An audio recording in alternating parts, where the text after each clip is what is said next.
Welcome back friends, welcome to investor ji. एक बार फिर से आप सबका बहुत बहुत स्वागत है।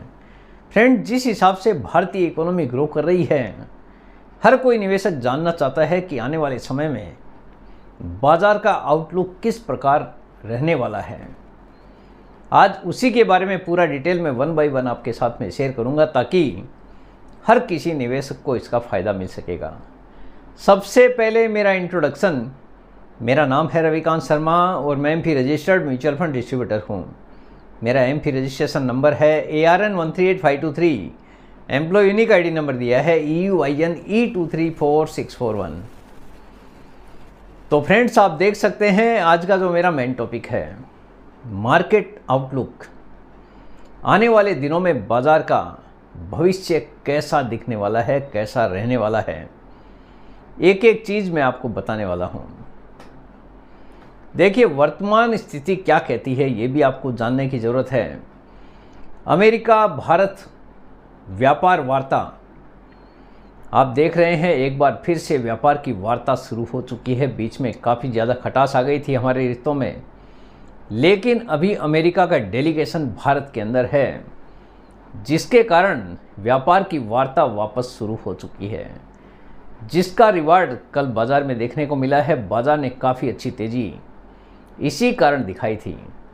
आगे किस प्रकार घटनाक्रम काम करेगा वो भी एक देखने वाली चीज़ है कि बात कहाँ तक आगे चलती है। भारत और अमेरिका के बीच व्यापार संबंधों में सुधार की उम्मीद से बाज़ार में सकारात्मक सेंटीमेंट है। उसी सेंटीमेंट का असर आज भी देखने को मिला है और कल भी उसी सेंटीमेंट का असर भारतीय बाज़ार में था। आने वाले समय में भी हम उम्मीद यही कर सकते हैं कि जो भी हमारे रिश्तों में खटास आई है, जो टैरिफ का वार मिस्टर ट्रंप ने हमारे ऊपर किया है, आने वाले दिनों में वो सब पूरी तरह से सॉल्व होता हुआ दिखाई दे सकता है।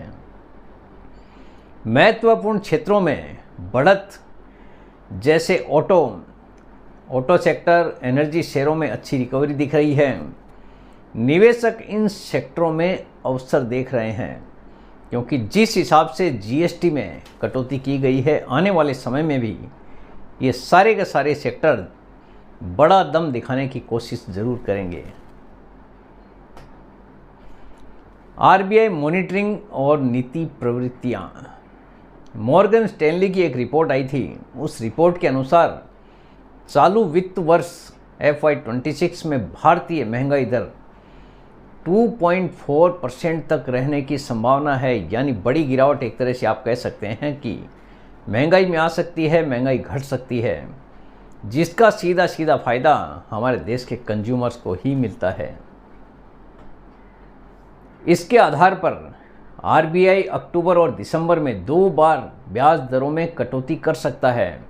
कटौती करने का मतलब है जिस किसी ने भी लोन लिया है, चाहे वो कोई कंपनी हो या फिर कोई इंडिविजुअल आदमी हो, उसका सीधा सीधा EMI पे फ़र्क पड़ता है। EMI कम हो जाती है, जिससे एक आम आदमी की पॉकेट में ज़्यादा पैसा आता है। ज़्यादा पैसे आने का मतलब है कि कंजम्पशन का बढ़ना। आम आदमी की जेब में पैसा अगर आएगा तो आम आदमी सोचेगा चलो एक गाड़ी ले लेते हैं, घर खरीद लेते हैं। ज़्यादा अगर बड़ा पैसा आ गया तो नहीं तो सोचेगा कुछ नहीं तो चले एक नया स्कूटर ही खरीद लेते हैं। किसी के दिमाग में आएगा टीवी खरीद लेते हैं, तो किसी के दिमाग में आएगा त्योहारी सीजन है, क्यों ना एक नया फ्रिज लिया जाए। यानी हर जगह पे कुछ न कुछ फ़ायदा देखने को मिलना है, क्योंकि GST कम करने का पर्पज़ वही है कि कंजम्पशन को किस प्रकार तेज़ गति से बढ़ाया जाए, क्योंकि आम आदमी की जेब में अगर पैसा आएगा तभी तो कंजम्पशन चलना है।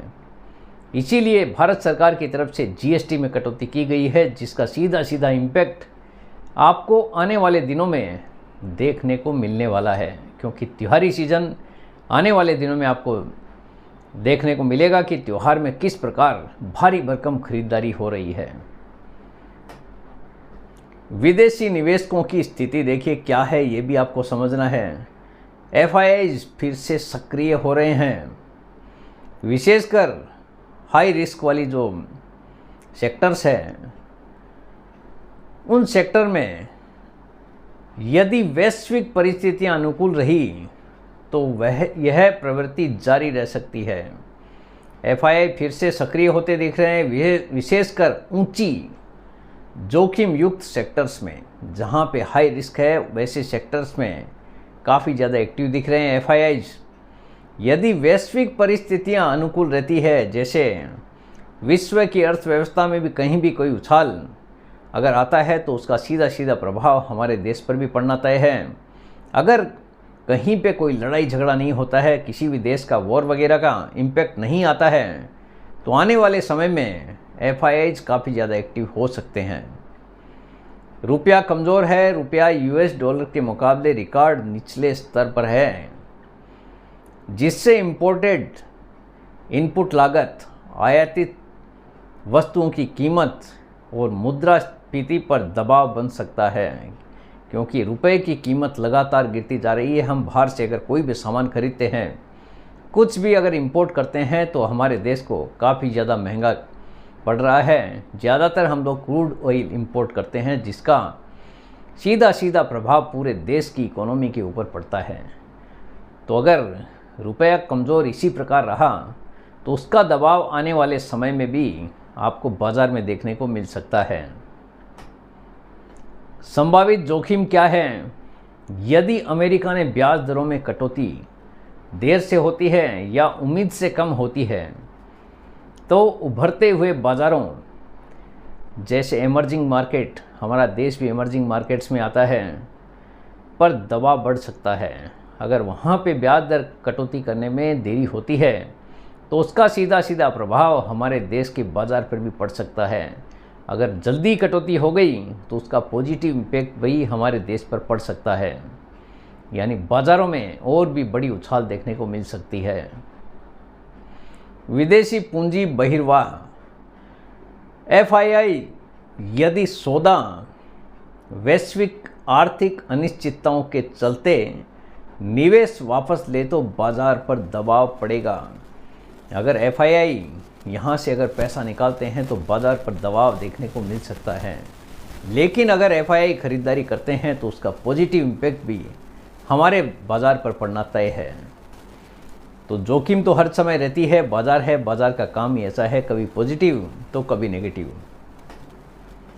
मूल्यांकन का स्ट्रेस होना, कुछ सेक्टर में शेयरों की कीमतें पहले से ही काफ़ी ज़्यादा ऊंची है। आपने नोटिस भी किया होगा, बाज़ार में गिरावट ज़रूर आई, लेकिन कुछ सेक्टर ऐसे हैं जहां पे लगातार तेज़ी देखने को मिल रही है, जहां पे वैल्यूएशन काफ़ी ज़्यादा ऊंचे हैं।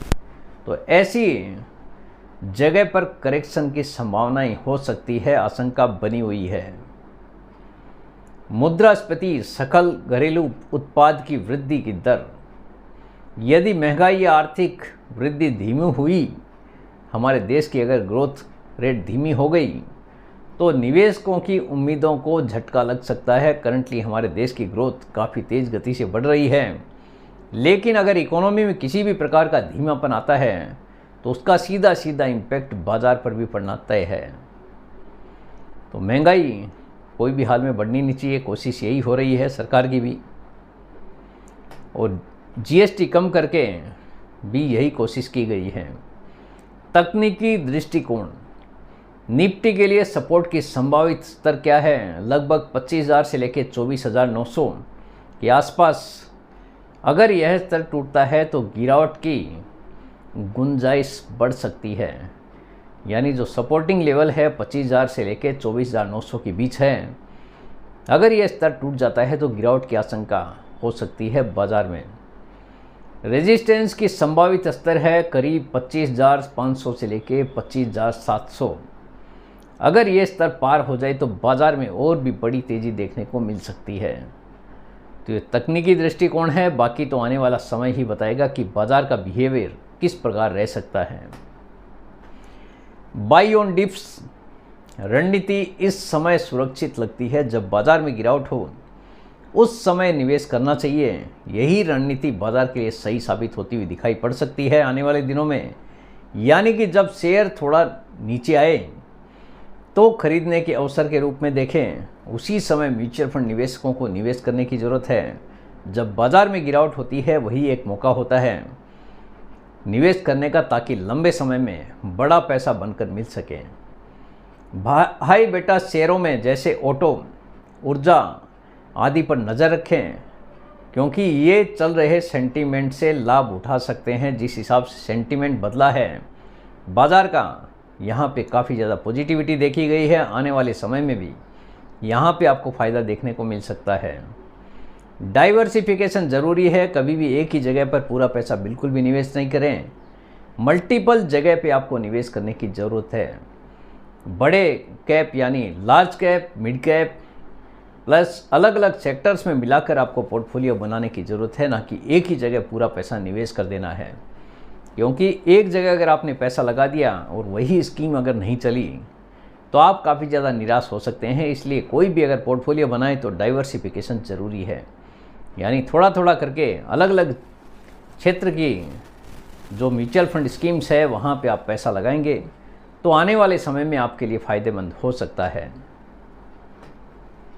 भविष्य के गर्त में क्या छुपा हुआ है ये तो आने वाला समय ही बताएगा।